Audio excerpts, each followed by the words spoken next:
चलें जी, जल्दी जल्दी एंट्रीज बता दें। Plan debit 344, cash credit 300, provision credit 344.4, debit debit accommodation credit, interest debit provision credit, interest debit provision credit, debit accommodation credit. इधर यकम जनवरी 18 की डेट डालनी है। यकम जनवरी 18 को plan debit provision depreciation interest.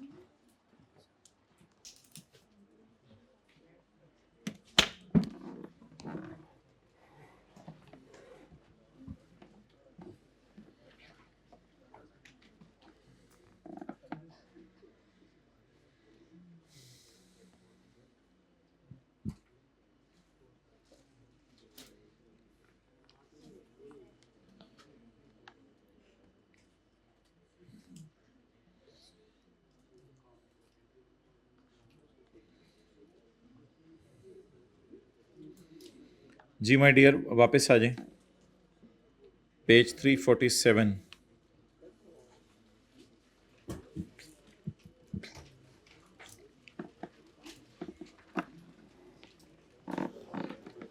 चाय वाली चैनक में 2-3 सफ़े पीछे, पेज 347। चाय वाली चैनक में अंदर की तरफ गोल्डन कलर की कोटिंग लगी होती है। सिल्वर होती है ना, तो बोले ना। अब आप लोग अगर ऐसे डेड बन के बैठे रहेंगे तो क्या फायदा आपसे बातें करने का। तो चाय वाली चैनक के अंदर की तरफ सिल्वर वाली कोटिंग लगी होती है, और अगर वो कभी खराब हो जाए तो उसको सही कराने के लिए टाउनशिप का बाजार मौजूद है पाकिस्तान के अंदर, एशिया का सबसे बड़ा बाजार। वैसे समंदर है वो, एक दफा मुझे भी किसी ने कहा जाने को, समंदर है वो। तो टाउनशिप के बाजार के अंदर जो है, कल मैं एक जगह से गुजरा, कोई 3-4 लड़के थे, 12, 13, 14, 15 साल की उम्र के। अब वो ऐसे एक दूसरे को गालियां, इस किस्म की बातें कर रहे थे। तो ऑब्वियसली मौके पे ऑपरेशन तो नहीं करना होता, लेकिन मुझे लगा कि ये शायद बात को ले लें, और एक महज़िब बंदा भी उनके पास खड़ा हुआ था। तो मैं फ़ौरन उनके पास गया, तो उनको अंदाज़ा हो गया कि ये कोई ऐसी बात ही करने आ रहे हैं। तो उसमें जो महज़िब बंदा था वो फ़ौरन बोल पड़ा मेरे बोलने से पहले ही कि मैं इनको कह रहा हूँ कि औरतें भी पास से गुजर सकती हैं, ऐसी बातें ना करें। मैंने उसको कहा, भाई कोई नहीं, अल्लाह देख रहे हैं, असल में औरतें गुजरें ना गुजरें, ये तो अल्लाह देख रहे हैं ना, तो इस वजह से। तो मैं बता रहा हूँ, आप थोड़ा सा गेटअप का हर जगह फ़ायदा होता है, अगला बंदा रिगार्ड कर लेता है। तो हालांकि हमारे अमाल तो अल्लाह को ही पता है कौन सा अमल कबूल होने नहीं होना। अच्छा जी, रीफर्बिशमेंट कॉस्ट्स, नो लेजिस्लेटिव रिक्वायरमेंट। एक फर्नेस है, ईंटों की भट्टी, वो पट्टी वाला भट्टी नहीं, ईंटों का भट्टा कर लो, चलो, ईंटों का भट्टा।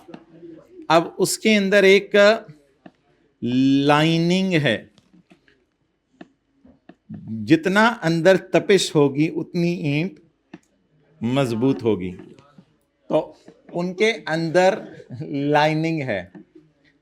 ये लाइनिंग थोड़े अरसे बाद इस तरह की हो जाती है, और फिर कुछ ईंटें पकी हुई और कुछ ईंटें कच्ची निकलती हैं।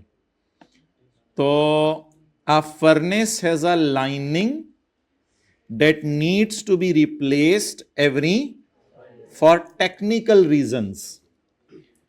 साल के एंड पर 3 साल हो गए हैं लाइनिंग को करवाए हुए। 2 साल बाद हमारी जो लाइनिंग है वो होने वाली है। तो मैं तीसरे साल के एंड पर खड़ा हूं। मैंने यहां पे खड़े होकर लाइनिंग करवाई है। अब मैं तीसरे साल के एंड पे खड़ा हूं, और मुझे होल उठ रहे हैं ये सोच के कि 2 साल बाद मैंने और लाइनिंग करवानी है। तो यहां खड़े होके मैं एक लाइबिलिटी बुक करूं या ना करूं? क्यों ना करूं? There is no past event, there is no past event. अभी तो टाइम बाकी है, कितने साल बाद लाइनिंग करवानी है? मैंने तो आपको पिछली एग्जाम्पल में ये पढ़ाया है कि अगर आप 5वां साल क्या, आप 6ठे साल के एंड पे भी तो खड़े हैं, फिर भी लाइनिंग कराने की आपकी जिम्मेदारी नहीं है, अनलेस के आप लाइनिंग करवा लें और उसकी पेमेंट ना करें। तो मैं तीसरे साल के एंड पे खड़ा हूं, आप आज खड़े हैं 2024 में, और आपको ये सोच के होल उठ रहे हैं कि मैंने 2031 में अपने लिए हेलीकॉप्टर खरीदने हैं। उस वक्त हेलीकॉप्टर अवेलेबल होंगे रेडीली इंशाल्लाह, तो मैंने 2031 में हेलीकॉप्टर खरीदने हैं। अब आप इसी लाइबिलिटी को सोचते हुए सो जाएंगे तो कोई लाइबिलिटी है ही नहीं, तो it is not a liability. तो अब यहां खड़े होके मुझे लग रहा है कि 2 साल बाद मैंने क्या करवानी है? फर्नेस की लाइनिंग। तो क्या मैं तीसरे साल के एंड पे प्रोविजन क्रेडिट करके कुछ डेबिट करके सोऊं या ऐसे ही सो जाऊंगा? ऐसे ही सो जाऊं। बेगम को बस बता दिया करें तहज्जुद में मुझे उठा देना। अच्छा जी, there is no present obligation, no provision is recognised, and the cost of replacing the lining, replace का मतलब ये होगा ना, पुरानी को खुरचेंगे जाके अंदर बंदे भेज के और फिर नई लाइनिंग करेंगे।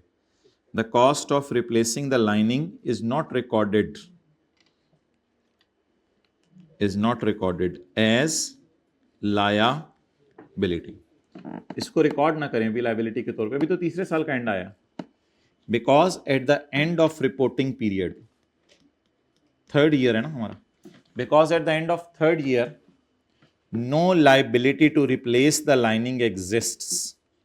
इसको काट दें।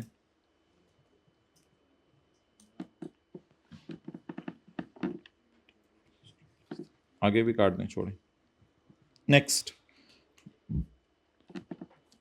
एक काम जरूर करना है आपने कि आपने हर लाइनिंग को अलग कैपिटलाइज करके 5 सालों पे डिप्रिशिएट करना है। ये तो IAS 16 की डिस्कशन शुरू हो गई है, it has nothing to do with IAS 37। ये तो IAS 16 की डिस्कशन शुरू हो गई है। तो आप 5 साल तक लाइनिंग को जो है वो बैलेंस शीट में रखें, फिर उसके बाद पुरानी लाइनिंग को डिस्पोज कर दें और नई लाइनिंग को रिकॉर्ड कर लें। उसकी एंट्री तो आसान सी होंगी, तो आपको पता ही है कि फर्स्ट कर लें 2015 है, 16, 17, 18, 19। तो यहाँ पे मैंने लाइनिंग करवाई, lining cost debit 50 million, cash credit 50 million. तो अब मैं डेप्रिसिएशन चार्ज करूँ 10 की, फिर 10 की डिप्रेशन चार्ज करूँ, फिर 10 की डिप्रेशन चार्ज करूँ, फिर 10 की डिप्रेशन चार्ज करूँ, और 31/12/19 को मैं खड़े होकर पुरानी लाइनिंग को खुरचवा दूँ। कैश डेबिट 0, अकमुलेटेड डेप्रिसिएशन डेबिट 50, पूरा बैलेंस अब पड़ा होगा ना, और एसेट लाइनिंग कॉस्ट 5 एंट्रीज मैंने नहीं की, वो बहुत टाइम लग जाना था। तो ये खरीदने की एंट्री, ये डिस्पोजल की एंट्री। लाइनिंग बिकती कहाँ है? हाँ, कोई स्क्रैप में पैसे मिल जाए तो वो और बात है।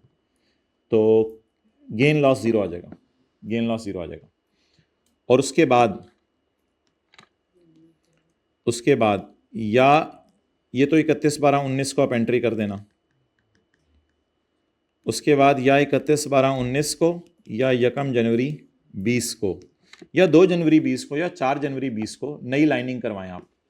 नई लाइनिंग करवाने की entry, lining cost debit, cash credit. अब शायद महंगी हो, 50 की बजाय 60 मिलियन की हो, वो फिर आपकी किस्मत है।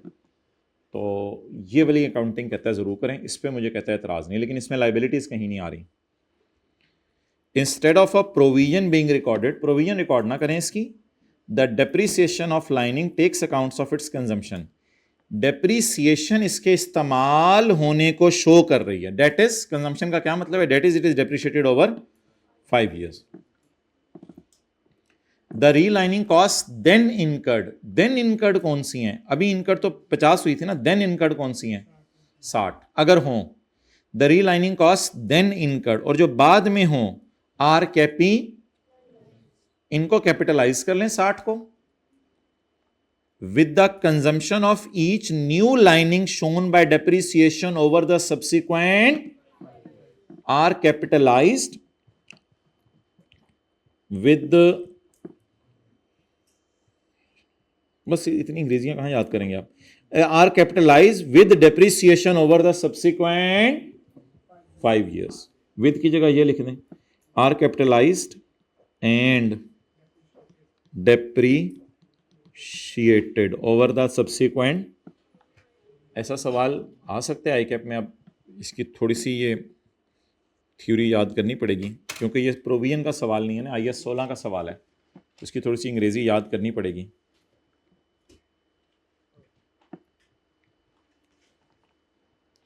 अब पूरी अंग्रेजी ज़रा याद एक दफ़ा करते हैं। इधर देखें, पहले मेरे से साथ याद कर लें।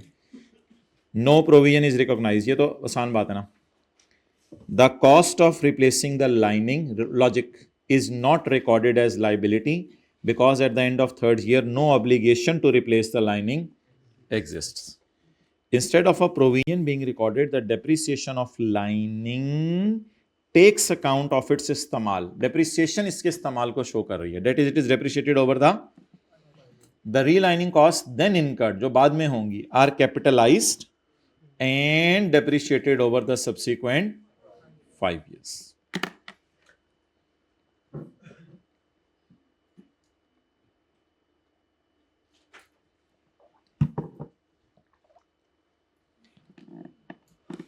अच्छा, 5 साल बाद आप अगर रीलाइनिंग ना करवाएं और ईंटें ख़राब ही बेचते रहें, वो आपके कस्टमर ख़राब होंगे। अगर हुकूमत ने कोई लॉ बनाया हुआ है तो वो फ़ाइन दे दें। पता नहीं हुकूमत ने कहाँ ऐसे लॉ बनाने हैं, तो हुकूमत के लॉ शॉ के फ़ाइन भी यहाँ तो नहीं आएंगे, यहाँ तो कोई ऐसा ख़तरनाक काम भी नहीं है।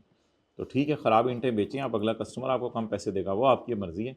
5 साल के बाद भी जब तक रीलाइनिंग करवा नहीं लेंगे, तब तक आपके ऊपर रीलाइनिंग की लाइबिलिटी नहीं आएगी। तो 3 एग्जाम्पल्स हमने किए हैं। स्मोक फिल्टर फिट नहीं किए, रीट्रेनिंग नहीं करवाई, रीलाइनिंग, अभी तो टाइम भी है वैसे बाकी, लेकिन 5वें साल भी खड़े होते तो कुछ भी ना करते। नोट कर लें। चलें, पुरानी लाइनिंग रिकॉर्ड करें, फिर पुरानी लाइनिंग को डेप्रिशिएट करें, फिर पुरानी लाइनिंग डिस्पोज करें, फिर नई लाइनिंग को रिकॉर्ड करें।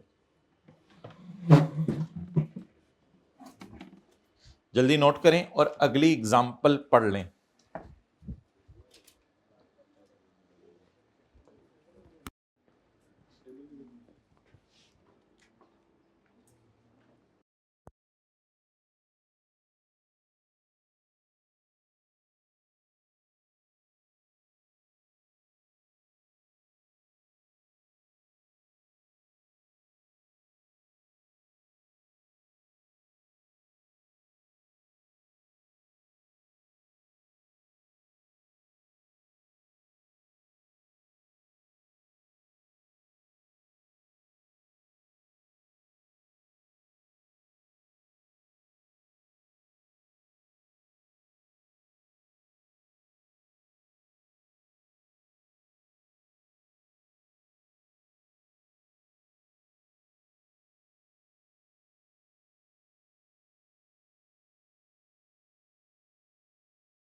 भाई बहुत ज़्यादा क्रिटिकल डेज शुरू हो चुके हैं।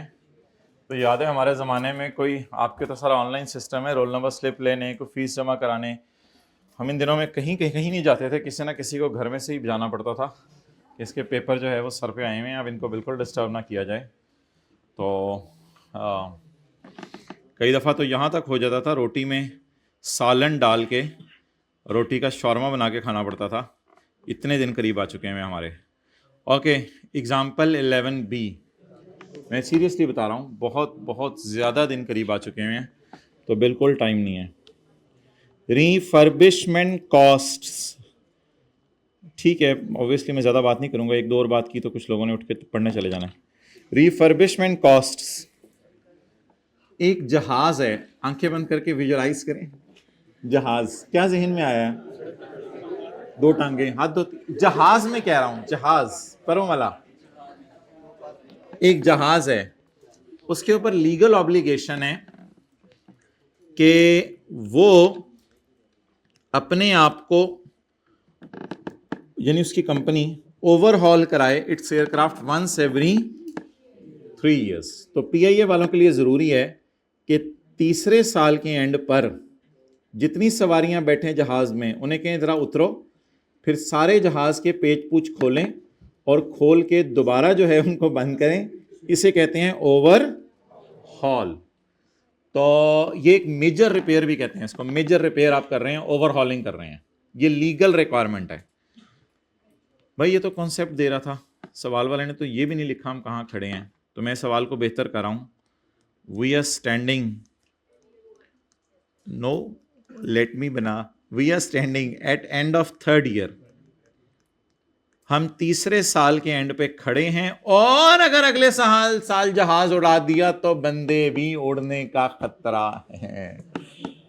अस्तगफिरुल्लाह। अच्छा, तो we are standing at end of 3rd year। जी भाईजान, लाइबिलिटी बुक करें। Can we close our business?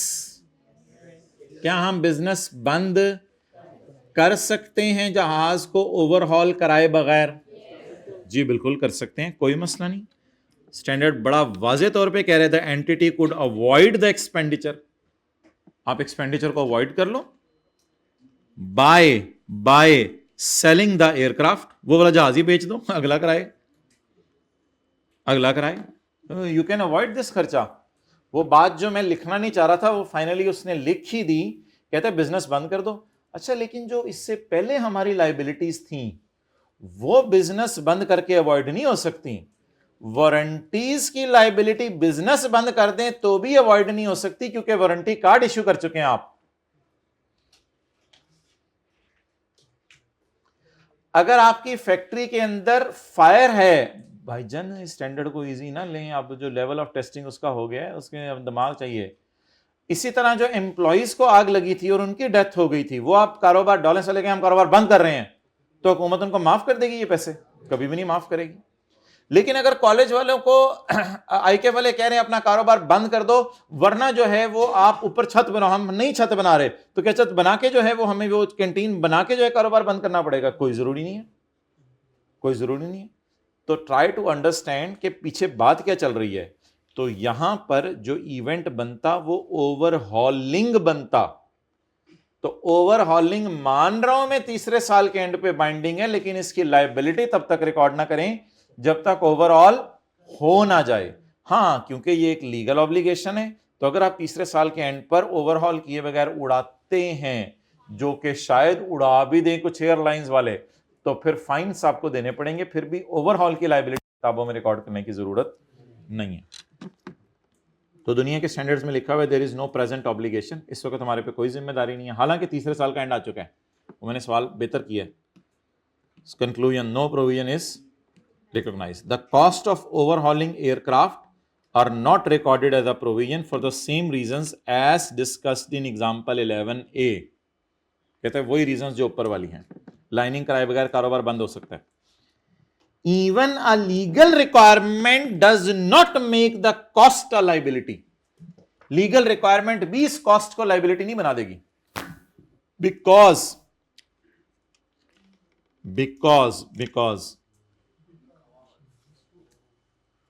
Because the entity could avoid the overhaul by selling the aircraft. Please काटें, इंग्लिश को आसान करें, हम कौन से अंदर अंग्रेज बैठे हुए हैं।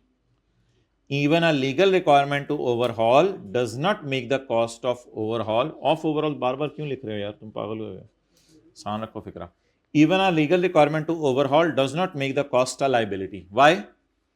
Because the entity could avoid the future expenditure by जरा काटा हुआ पढ़ें, by its future actions, काटा हुआ जरा पढ़ें, by its क्या future, for example by, आगे उसने वही सारी कहानी लिखी कि ओवरहॉलिंग भी मेजर कॉस्ट होती है, तो इसको कैपिटलाइज किया जाता है और 3-3 साल बाद डेप्रिशिएट करके फारक किया जाता है। It is a major expenditure होता है। Instead of a provision being recorded, the depreciation of aircraft takes accounts of future incidents of maintenance costs. That is an amount equivalent to expected maintenance costs is depreciated over the 3 years. तो maintenance को 3 साल पे depreciate कर दें। चलें जी, past papers निकाल लें और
छोड़ें भाई, रजिस्टर पे हेडिंग दें रीइंबर्समेंट, रीइंबर्समेंट।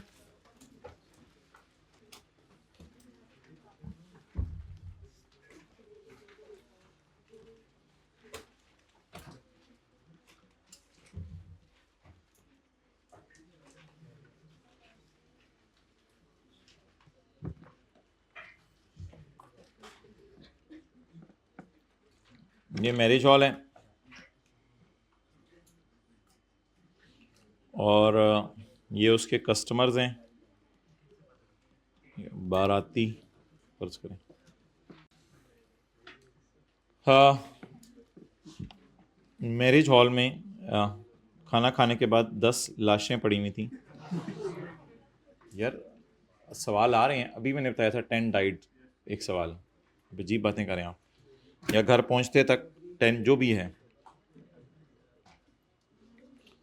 तो मैरिज हॉल के अंदर 10 लाशें पड़ी हुई थी।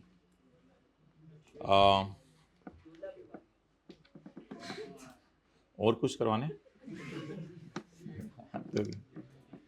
अच्छा, बारातियों ने मैरिज हॉल के ख़िलाफ़ केस कर दिया कि वो जो जिसने भी चिकन खाया था उसमें मसला निकला है, तो इन्होंने मैरिज हॉल के ख़िलाफ़ केस कर दिया और मैरिज हॉल वालों ने शौकत मुर्गी वाले के ख़िलाफ़ केस कर दिया कि इसकी जो मुर्गियां थीं उसमें मसला था।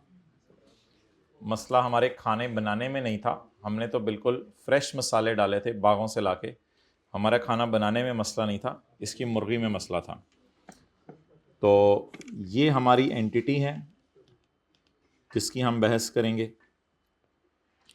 तो अभी तक मैंने आपको इस तरह के सवाल करवाए थे जिसमें 3 पार्टीज़ इन्वॉल्व नहीं होती थी, उसमें से 2 पार्टीज़ इन्वॉल्व होती थी। ये कॉलेज वाले हैं और नेबर्स ने इनके ख़िलाफ़ केस कर दिया कि बहुत शोर आता है बच्चों का और ये आता है, तो कॉलेज वाले लाइबल फील करेंगे। कॉलेज वाले क्या फील करेंगे? तो ये 2 पार्टीज़ इन्वॉल्व थी। ये एक और सवाल मैंने आपको करवाए थे कि कॉलेज वाले हैं और उन्होंने एसी वालों के ख़िलाफ़ केस कर दिया कि आपने हमें सही एसी प्रोवाइड नहीं किए क्लास के अंदर, कभी बच्चे कुछ कह रहे होते हैं, कभी कुछ कह रहे होते हैं, ये एसियों में मसला लग रहा है।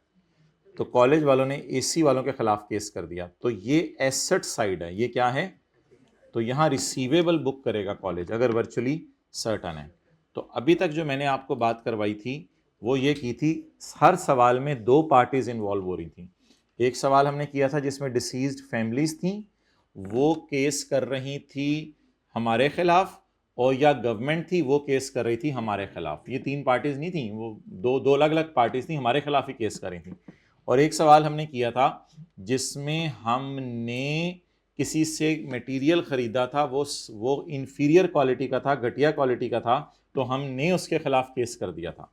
लेकिन अब इधर क्या सिनेरियो चल रहा है, ये हमारे खिलाफ केस कर रहे हैं मैरिज हॉल के खिलाफ, और हम इसके खिलाफ केस कर रहे हैं। इसलिए इस कॉन्सेप्ट का नाम है, अब अगर समझ आ गई है बात तो मुझे बता दें, कौन खर्चा करके किससे रीइंबर्स करवाएगा? मैरिज हॉल इसको पेमेंट करेगा पहले केस हारने पे, और इससे रीइंबर्स करवाएगा। ये नहीं करेगा मैरिज हॉल मैं बीच में निकल रहा हूं तो जा लड़ इससे, खुद ये नहीं करेगा। मैरिज हॉल इसकी तरफ लायबल फील करेगा और इससे एनटाइटल्ड फील करेगा। इससे क्या फील करेगा? एनटाइटल्ड फील करेगा। ओके, आपके घर में सोफा पड़ा हुआ है, मेहमान आया बैठा, और मेहमान बैठ गया, सोफा भी बैठ गया। अब मेहमान ने आपके खिलाफ केस कर दिया कि इसने जानबूझ के कोई मिलीभगत की है और कोई गड़बड़ है इस बंदे के अंदर, और आपने फिर सोफे वाले के खिलाफ केस कर दिया। आपने कहा यार इसमें क्या मसला है, तो सोफे वाले ने ऐसा सोफा दिया जो बैठ गया। भाई ये ना पार्ट बी में हम करेंगे इसमें वैल्यूएशन, ठीक है, पार्ट बी के बाद। अच्छा जी, अब आप मुझे ये बताएं कि यहां पर प्रोबेबल है कि मैंने 10 मिलियन देने हैं, प्रोबेबल है कि मैंने 10 मिलियन देने हैं, और यहां से एसेट साइड है ना माय डियर, ये यहां से वर्चुअली सर्टन है कि मुझे 8 मिलियन मिलने हैं। डन हो गया। अब बताएं, अगर हाई चांस है कि मैंने 10 मिलियन देने हैं, तो फिर मैं डायाग्राम में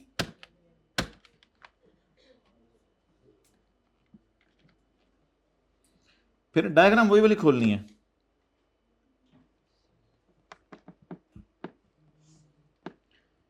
जब मैं बात करूं बारातियों की तो डायाग्राम ये वाली, फील करें मजा आएगा, डायाग्राम ये वाली, और जब मैं बात करूं मैरिज हॉल की तो डायाग्राम ये वाली देखनी है, क्योंकि आप दोनों डायग्राम्स देखनी पड़ेगी बारी बारी। लेकिन पहले हमेशा ये वाले डायग्राम आप देखा करेंगे ताकि पता चले हमारे खिलाफ केस कितना है, फिर हम अगले के खिलाफ करके उससे रिकवर किया करेंगे। अच्छा जी, आप बता दें, बारातियों ने मेरे खिलाफ केस किया, यानी हमारी कंपनी के खिलाफ केस हुआ है, तो अब सवाल क्या कह रहे हैं, पैसे देने का चांस हाई है, तो मैं क्या करूं? डन। आप बता दें ये एंट्री मैं कितने से करूं? Expense debit provision credit. 10 लाशों को 10 मिलियन समझ लें, यानी हर लाश वाले को 1 मिलियन देना है, उसको नहीं, यानी उनके वर्षा को। अच्छा, इसके बाद ये किसकी बुक्स खुली हैं? Marriage hall, Marhaba marriage hall, Noorjahan marriage hall, Malka Tarannum marriage hall, जो भी है, एक्सपेंस डेबिट प्रोविजन क्रेडिट। अच्छा, उधर से मैं रिसीवेबल कितना बुक करूं या करूं भी ना करूं? कहते मुर्गी वाले ने मान लिया है कि मैं अपनी सारी जायदादें जुदूदे बेच के तुम्हें 8 मिलियन दे रहा हूं, और मैं पता नहीं इस दुनिया से अब जाने वाला हूं, सब कुछ अपना बेच के तुम्हें दे देता हूं। 8 मिलियन मुर्गी वाला देने को मान गया है, 80 लाख रुपए देने को मान गया है। ये वर्चुअली सर्टन है। क्या करूं इसकी? जलन, तो दोनों की रिवीजन होगी इकट्ठी हमारी। जी बोलें। Receivable, actually this is called as reimbursement, this is reimbursement. तो ये मैं किसकी एंट्री कर रहा हूं? रीइंबर्समेंट। किससे हो रही है? मुर्गी वाले से। रीइंबर्समेंट कितने की हुई? 8 की। इसको मैं इनकम रिकॉर्ड करूं या खर्चा कम करूं? दोनों एक्सेप्टेबल हैं, दोनों एक्सेप्टेबल हैं। स्टैंडर्ड कह रहे हैं वैसे खर्चा कम कर दो, ये ज़्यादा बेहतर है। दोनों एक्सेप्टेबल हैं। इनकम रिकॉर्ड कर लें या खर्चा कम कर लें, रिकॉर्ड हुआ है ना, उसको कम कर लें, या खर्चा कम कर लें या इनकम बढ़ा दें। वो कहते हैं आपकी मर्जी है, मुझे कोई एतराज नहीं। लेकिन चार एहतियातें, एहतियात नंबर 1, एहतियात नंबर 2, 3, 4।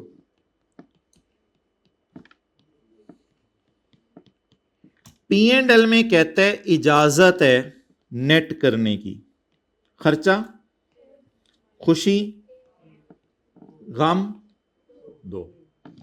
बैलेंस शीट में इजाजत नहीं है। बैलेंस शीट में कहते हैं नेट करने की इजाजत नहीं है। यू कैन नॉट कॉन्ट्राइट, ये कॉन्ट्रा, क्योंकि सेम पार्टी नहीं है, पार्टीज ही हो रहे हैं, तो पार्टीज हो रहे हैं, इसलिए नेट करने की इजाजत नहीं है। वो कोई और पार्टी है, ये कोई और पार्टी है।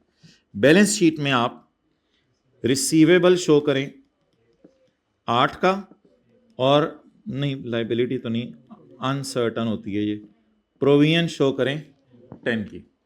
अच्छा जी, 4 एहतियातें सुन लें भाई, अभी नोट ना करना। रीइंबर्समेंट सिर्फ तब रिकॉर्ड करनी है जब मिलना वर्चुअली, वरना अगर मुर्गी वाला नहीं माना तो किसने देने हैं। पहली एहतियात। दूसरी एहतियात, P&L में नेट करने की इजाजत है। तीसरी एहतियात, बैलेंस शीट में नेट करने की इजाजत नहीं है। चौथी एहतियात, गौर से सुननी है, कान खोल के, फिर मैं क्लास खत्म कर रहा हूं। चौथी एहतियात, अगर मुर्गी वाला कह दे मैं तुम्हें 13 मिलियन दूंगा, सर ऐसा कैसे हो सकता है, इसका खर्चा 10 हुआ और अगला 13 दे रहा है। भाई दुनिया में बहुत सखी लोग मौजूद हैं, प्लीज़, दुनिया में बहुत सखी लोग मौजूद हैं, और कुछ लोगों को अपनी गुडविल वगैरह मेंटेन करनी होती है। वो कहते हैं यार तुम परेशान ना हो, तुम्हारा जितना खर्चा होगा उससे थोड़ा सा ऊपर ही दूंगा, तुम्हें खुशी करके भेजूंगा, तुम्हें इंशाल्लाह मैं परेशान नहीं होने दूंगा, तुम मेरे पक्के जो है वो ग्राहक हो, आइंदा भी मुर्गियाँ मेरे से लेनी है। तो इज़ इट पॉसिबल कि दुनिया में ऐसा हो कि कोई बंदा ज़्यादा पैसे दे दे आपको खर्चे से? हाँ, अम्मी अबू कई दफ़ा बुक के पैसे से ज़्यादा पैसे देते हैं, चलो बेटा चीज़ ही ले लेना, तो ज़्यादा पैसे दे दे। स्टैंडर्ड कहते हैं अगर इतना रहम दिल हो जाए शौकत मुर्गी वाला, तो माय डियर रिसीवेबल फिर आपने 13 मिलियन पे बुक नहीं करना। Receivable can only be recorded up to the extent of liability. बाकी मैं कल बताऊंगा वो जो रिसीवेबल अगले साल फिर रिसीव होगा तो उसको हम बाद में इनकम रिकॉर्ड कर लेंगे, अभी जब मिलेगा। फिलहाल बस 4 एहतियातें बता दें, उसके बाद तस्वीर खींचें और छुट्टी आपकी। 4 एहतियातें बता दें, नोट नहीं करना, नोट कल कर लीजिएगा आके। 4 एहतियातें बता दें। नंबर 1, रिसीवेबल तब रिकॉर्ड करने जब यकीनी हो। दूसरी बात, P&L में नेट कर लें, बैलेंस शीट में नेट ना करें। 3 होगी। चौथी एहतियात, अगर रिसीवेबल ज्यादा हो प्रोविजन से तो रिसीवेबल उतना ही रिकॉर्ड करें जितना प्रोविजन है। अगले साल अगर ज्यादा मिल जाएगा उसका फिर मैं बता दूंगा क्या करना है। ठीक है जी, अस्सलाम वालेकुम।